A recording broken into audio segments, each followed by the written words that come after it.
Hello guys, this is Docm and we are playing Farming Simulator 2013.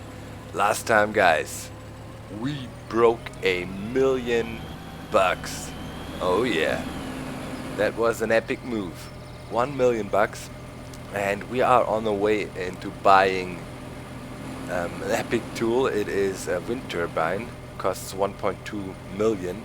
If we get it, will be cool. It makes us 2,000 an hour, which is a nice amount of money. I think that's the most expensive placeable object you can get if you are not using mods. I don't know. The mods add a lot of stuff to the game. We definitely might look into that at some stage, but for now we got some stuff to do in the unmodded version. There's the cows and things I really want to look into. It seems to be interesting in a more complex process. You have to provide them with different kinds of food to make sure they produce at maximum efficiency. So yeah, it's definitely gonna be interesting. We need to try that out. And today we definitely gonna make enough money to buy us our wind turbine. It's also gonna be cool. Excited to see how it looks. It's tall and whatnot. We're gonna put it over where we have our solar panels. I'd say this is our centralized energy production area, the main farm. Okay, let's start to drop off some of the... Nope. I'll do this. I think we're too far back. Yeah. Let's check again. Why doesn't it give the unload option? It's so weird.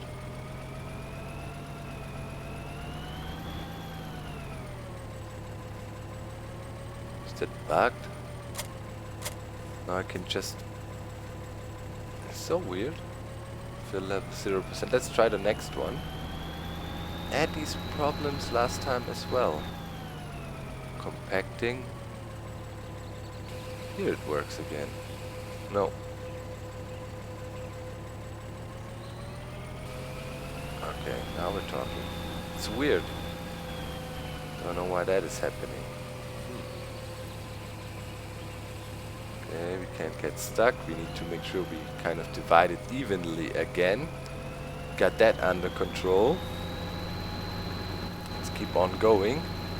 It's gonna be another grind. Take down this field, then we harvested it 3 times in a row. Quite some work involved in getting this wind turbine. That is for sure. Oh man. Yeah, and guys, we were always talking about the German stuff, you know, some German words and maybe some insight into the society, how things work and how things run. And quickly want to talk about the educational system a little bit today. There's changes going on. Germany always had this two-way system basically. You have elementary school. This is grades 1 to 4 and that is called Grundschule. A school is Schule. So elementary school, Grundschule, where you learn the basics. The basics in German are called Grundlagen. So that basically means what lies beneath, so to speak, the ground or the foundation. And yeah, that's Grundschule. And before it was like that. After 4 years, your teachers kind of, or your school gave you a recommendation. The recommendation said either, okay, kind of a bright kid, he maybe should go to the higher route of the education and potentially be able to study later on, or not so smart, go to the lower kind of education, and if he picks up, he might, you know, you can still make the highest grades later on, or the highest diplomas, but it would be a longer route. Well, in any case, it was pretty, I wouldn't say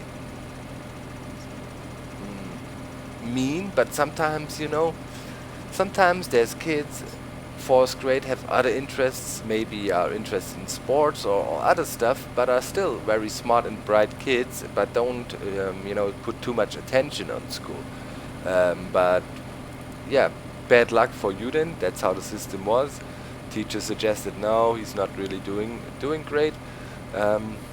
So that also really early introduced some kind of pressure into the school system. You know what I mean? Right from the get-go. Either you do your stuff or you're doomed, so to speak. If you exaggerate it right now, you're not doomed, definitely, if you not get the highest educational levels or whatever. But so that was the impression that was created. And now they changed that. Actually, the schools still give a suggestion, say, okay, it would be probably best if, and so on. But now you have the possibility to go to the gymnasium. That is, the highest level of education. It has 12 to 13 different classes there, and you will end up making your final exam, which is called the Abitur. This is the highest degree, school degree, when you're about 18, 19. So yeah, about, I don't know, 9 years of school. It was before. They shortened it a bit now to speed up the education. It's called G8, G8. That means gymnasium within 8 classes, basically. Not as it was before, 8 years. Oh. So yeah, pressure went up there again, and now they are kind of thinking of doing away with this really separative way of treating pupils or the students. Basically, before there was the Hauptschule, it was called Hauptschule. That is some kind of a lower tier school where you don't get the really hardcore education. It's more practically orientated, and nowadays it became like, it's really hard if you only have a Hauptschulabschluss nowadays in our world to really find a well-paid job, or it's very harder, way harder. Everybody says, you need well-educated people, and even jobs where you didn't need a diploma before maybe require at least a middle school degree now, because there's a third kind of school as well. That is the so-called Realschule. That's in the middle. It goes to not to class 12, it only goes to class 10, and you would get your diploma when you're around 16 or so. And those were typically people that would work in an office, clerks, also have chance to get a higher degree of education, of course, later down the road. But yeah, that have kind of predetermined what you're gonna be in the future, so to speak. If you went to the gymnasium, you most likely will study something later on at the university. If you went to Realschule, you probably would end up somewhere maybe as a lower level banker or stuff like that, or maybe insurance guy. Typical. Those are stereotypes, of course. And if you would go to the Hauptschule, it would be, you might be a mechanic and whatnot. So as now everything has shifted, and every job is more complex nowadays. People are thinking we need to change that system, and now basically there's the idea of really doing away with all these 3 different tiers of schools, so to speak.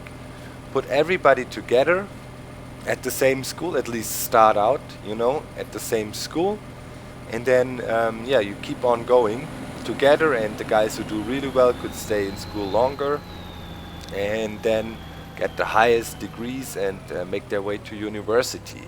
So that is the basic plan, and it is highly discussed at the moment.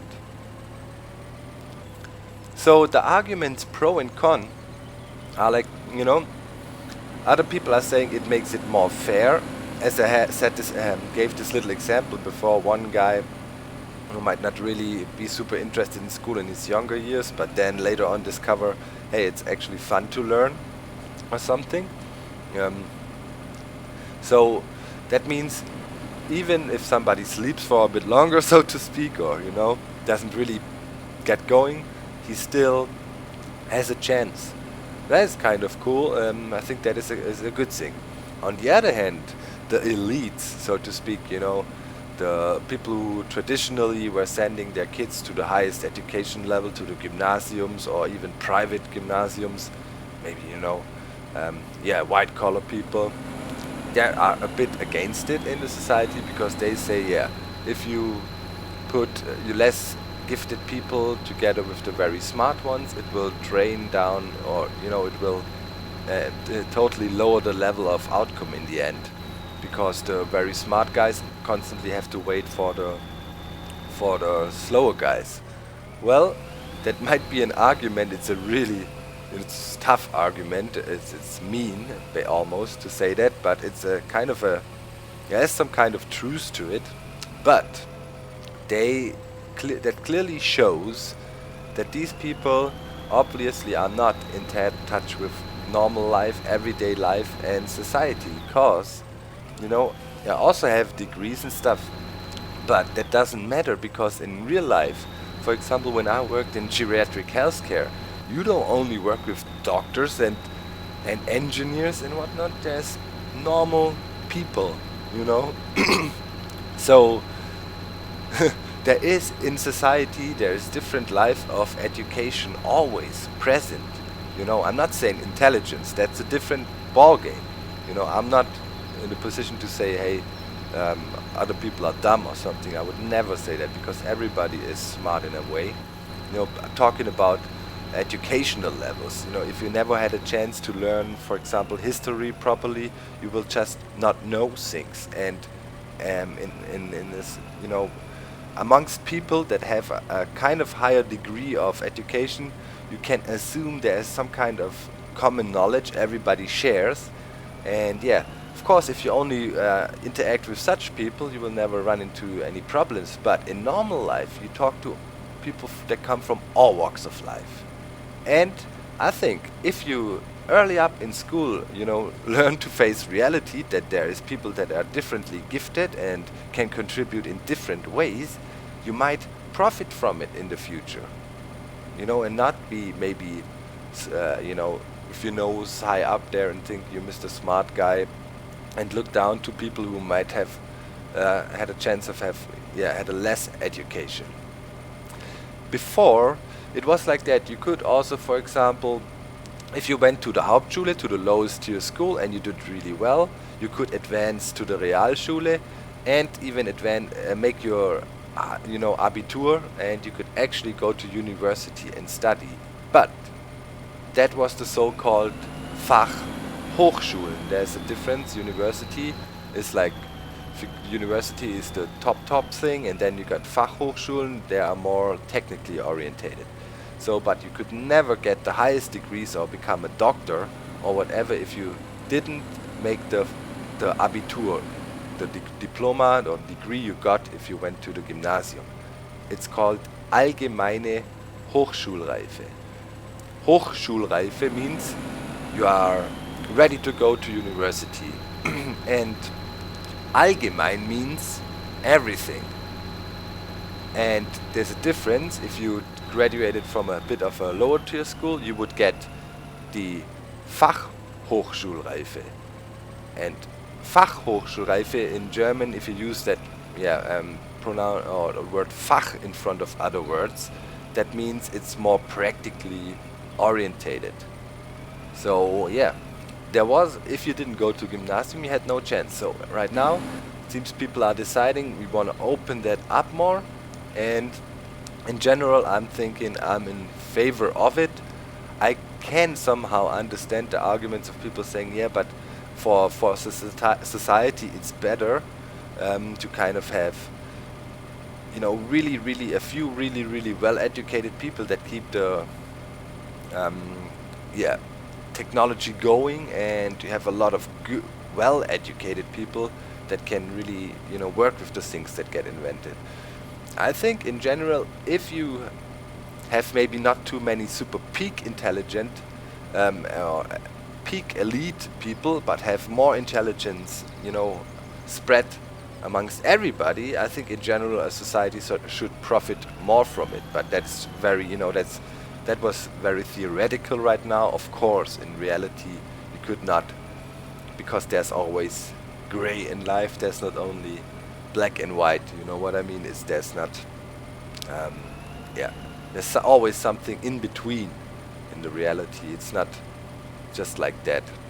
So I think opening the school system more for everybody is a more realistic approach to how society works.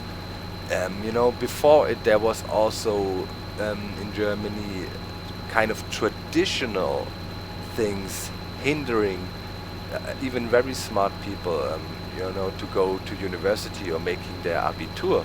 For example, traditionally, if your family came from a working class, back a few decades ago, you would say, no, why would my son or my daughter go to gymnasium? We've always been workers. We don't want to, you wouldn't do that. We want to send him to the snobs. It was like that, and today's society is different, or different. Real society today doesn't really divide classes, or people don't see it that way anyway. I mean, there might be still classes in society. There's the rich and the poor, basically, but it's easier to transition between those classes, and that is a trend that is generally evolving. Rarely, in our societies, in the Western societies, people would proud themselves and say, I'm a proud member of the working class or something, You rarely hear that anymore. Everybody just is part of the whole thing. So it's not that distinct anymore, which is also kind of a good thing. If you think about India, for example, they have a very strict class system. The caste in Germany is called Kasten. That means you are born as some kind of a profession, and you most likely will never have a chance to do anything else in your life. Just all your family has been farmers. You're born with that class. Stick with it. And in India, things are changing as well, and that is always going together with education. Mostly education means freedom, and yeah, freedom is the most important thing you could have as a human being. At least the feeling of freedom. You know what I mean. Yeah. When I think back to my grandfather again, I often tell you stories about him here and there. He dropped out of school when he was 13 years old. He barely could, in the end, he could write, but it was tough for him, and my grandma always had to help him, and he suffered from it, because he never really got a chance to get good education. Nevertheless, he was a really smart guy, street smart. He was building a lot. Basically, the house my grandfather and my grandma lived in, they built after the war. He built himself. He never built a house before, but he just pulled it off. And 70 years later, the house was still standing. So my grandma always said, "Oh, Stefan," that was the name of my grandfather. Uns fällt irgendwann mal nur das Häusle aufs Dach, das Dach oder das Häusle auf den Kopf. That was the Schwäbisch dialect. We talked about the dialects, and basically means, oh man, I'm scared. The whole house will collapse because it was crooked and small and really cool. My grandfather then always said, that will outlive you. When you're dead, the house will be still standing, and it was actually true. So and also he was really clever with making good trades and deals when he was talking with people. He told me, after the war there was the black market going on in Germany. Resources and everything was rare, and the industry had to be built up for a few years. People were big into trading, and many things were not allowed. And also towards the end of the war, on a short period of time when he was back home. He told me some nice stories how they organize things, you know, and how they help themselves. Nowadays you would definitely call it stealing.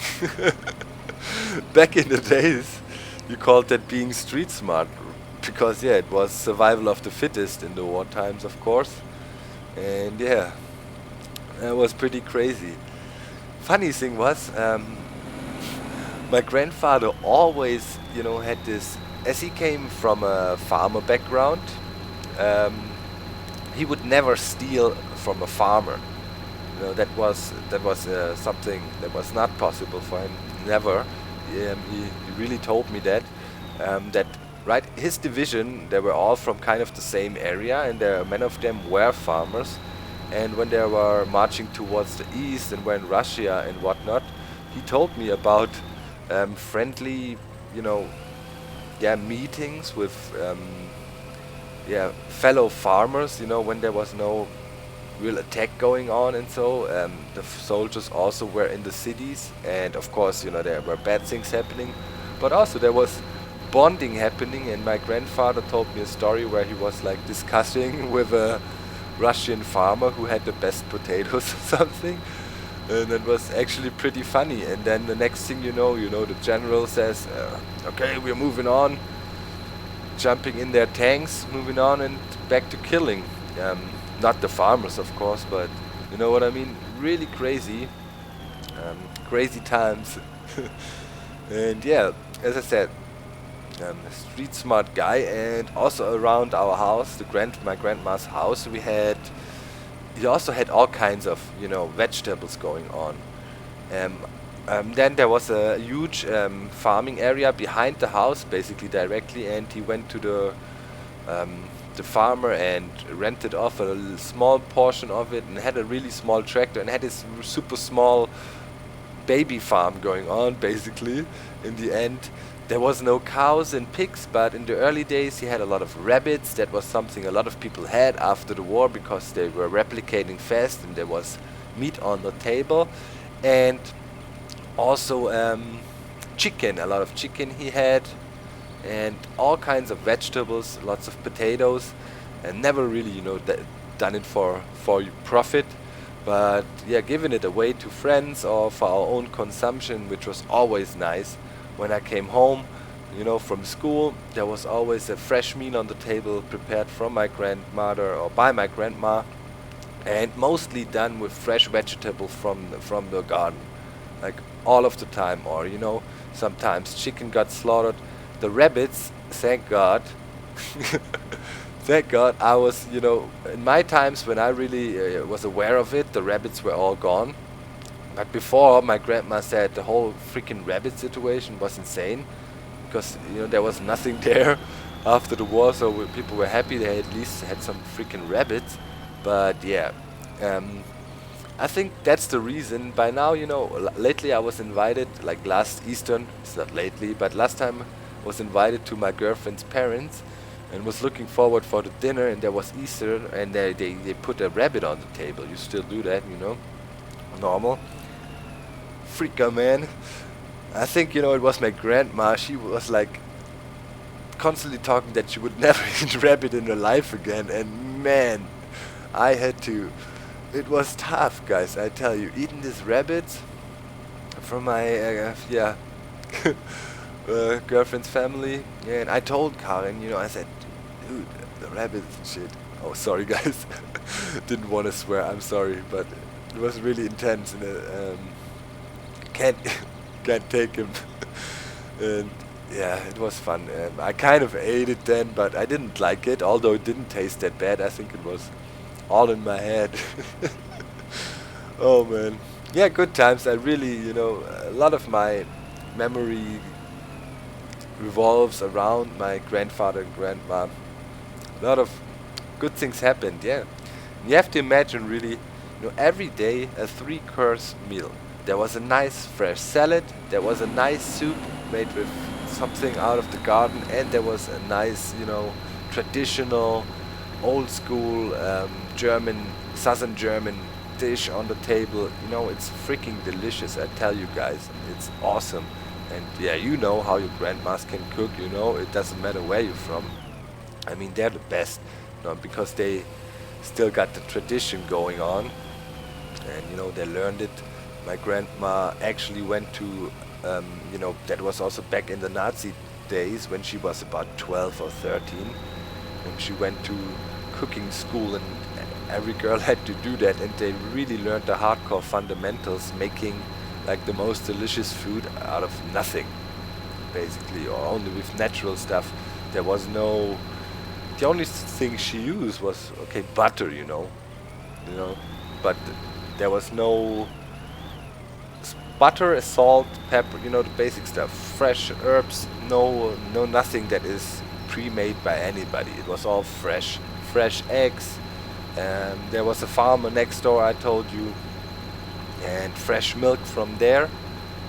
And yeah, I think because I'm a pretty healthy dude, you know, I rarely get sick. Like even now when it's really cold outside in the wintertime, I might get a sore throat. I had that lately a little bit, but I never get like a real cold or something, or flu or whatever, you know. And I never got like injections against flu or something, you know, protection, nothing. I don't get it. And I think a lot of that, okay, one thing is a genetic story, but the other thing is the healthy and well prepared nutrition I got when I was younger by my grandma. I'm 100% sure, I believe in that. Healthy nutrition is like key. And in our days, I don't know, today I'm really talkative, I hope you like that, guys, but yeah, I have some things to say. In our days, you know, there's that crazy trend. In Germany we got the huge discounters, the cheap shops, Aldi and Lidl, and these things, you might have heard of them. They're also conquering other parts of Europe by now, which is kind of weird, because I'm have more the idea of regional food, but whatever. And they had this campaigns, Geiz ist geil, you know, that was more media marked, but it's a different story. But Geiz, you know, meaning it's cool to, it's awesome to be a Scrooge, you know, holding on to your money like crazy. And they also translated that into food. So food always had to be cheap, cheap, cheap, cheap, cheap, cheap and quick. And that's so wrong. And now it's backfiring. There's a big scandal going on right now. People are fighting horse meat all over their lasagna. Yeah, somewhere in, I don't know, I think in Romania or Hungary or something, they had like beef production, and they were using no beef, they were using horses, and yeah, declaring it as normal beef, you know, sending it throughout the world. Even IKEA used it in their Köttbullar, that is the, you know, meatballs. There we go. This is the result of that, because you want to, you know, have cheap and fast stuff all over the place. So yeah, you should, if you want to save money, you know, save on everything but food, or anything but food. That is my thing. As long as I can somehow afford it, you know, I'm trying to buy bio food. We have some nice food stores around my area here. Maybe we can do that one time. Shopping healthy with dog or something. Do a little vlog. I got some nice Turkish vegetable stores around. They have very nice fresh vegetables from the region here. In the winter time, for example, we would try to stay away from some vegetables that are not regionally available right now, because most definitely they come from, for example, the Netherlands, which is not a bad thing. But you know, often, you know, they have the special monocultures there in you know, greenhouses and stuff, and growing it not on real soil and so on. So it's definitely not bio food, you know what I mean. So it's good quality but not bio, and it's available throughout the whole year. And yeah, they can already see there's something wrong with that, because right now here in Europe there ain't no potato time, there ain't no nothing time. So yeah, of course, you know, some nice oranges or what, sure, during the winter time, bananas and stuff like that. And yeah, you got to get your veggies, so yeah, you have to buy some stuff. But if I buy, at least I try to do bio. But yeah, who trusts that labels? And nowadays, another food scandal that got revealed again. You know, people were declaring eggs on the boxes as being from free roaming chicken. You know, in reality, it was also chicken. They were crammed in as hundred thousands into a small breeding battery, basically, and yeah, they just declared it wrongly and made a crap load of money with the bio trend. So yeah, can you trust it? I don't know. Best thing would be if you have a direct farm shop. Sadly, there's none of that real close by. I could drive a while, could be worth it. And if you manage to have something like that in your neighborhood, definitely try to support that. You know, nice farm shop there where you can directly buy from the farmer. That should be something you should support. So guys, a lot of talking, but we made some good progress with the field here. I will now put down the cut. We will get this field done. I will get it all compacted, fermented, loaded up, make the money, and then we shall buy our wind turbine. Really looking forward to that, as we were talking about bio a lot and all kinds of stuff, school, and yeah, lots of talking. See you in a bit. Alright guys, morning is rising. Been shoveling silage all night long, and we're sitting at $1.181 million. Yes indeed, 2 more shovels and we will be over, and we can conclude the episodes when we finally buy the freaking wind turbine we've been grinding for 3 episodes now. Wow, I think that was the most intense grind so far, money wise. But yeah, also it was pretty satisfying working around here with the biogas thing. You know, you feel the progress at least. It's not like a super intense grind, but yeah, still a bit time consuming. Okay, let's grab it. Yes. Alright, that shovel will bring us over.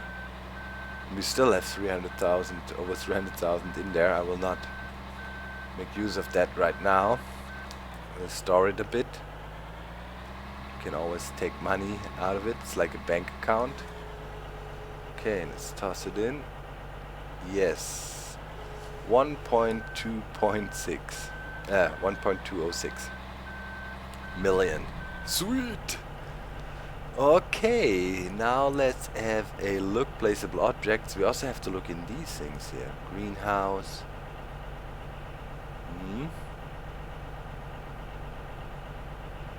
Yep, we will get that from the cows, you know, manure and stuff. But yeah, alright. Can we use the liquid manure we produce right here as well? You know that, guys? You know, we produce liquid manure here at biogas. Alright. There we go, 1.2 million. But wow, look at that thing, it's massive. Oh, we're gonna put it in a nice spot. Let me see. Can't we put it in the middle of our farm? Oh, somewhere close. We're gonna ruin our lives and put it next to our house or so. Where's a good spot? I mean, it would make sense to have it close to there, where we produce the energy.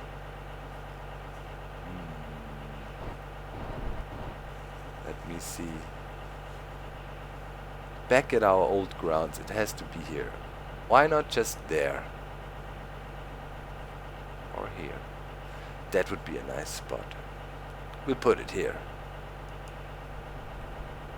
Yeah. Okay, now we definitely need to check it out. Let's get home to the main farm. No, no, no, no, no, no, yes.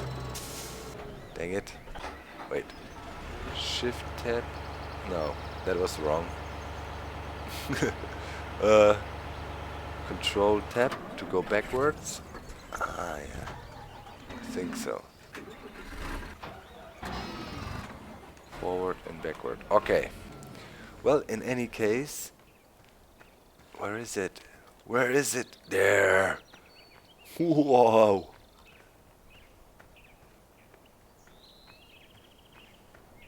Make us rich. Is there a ladder? Let me see. Oh. Can we get up there? Please say yes. Oh. No way. Too bad. But that's dang cool. Let's run up on the hill and have a look at it. Man, 1.2 billion. Put it next to our house. Ruined our lives. With the noise. There it is. That's pretty awesome.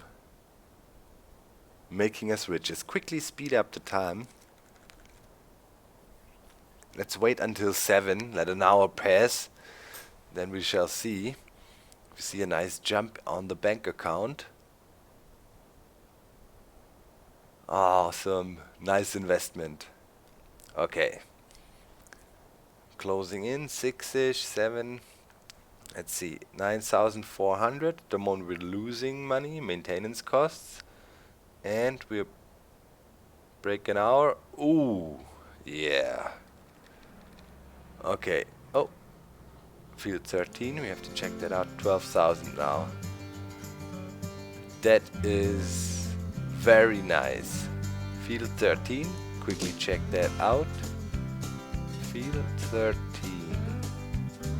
1, 2, 3, 6, 7, 14, 13. Right there. Oh yeah. You need to look into the cows. I believe it was down there.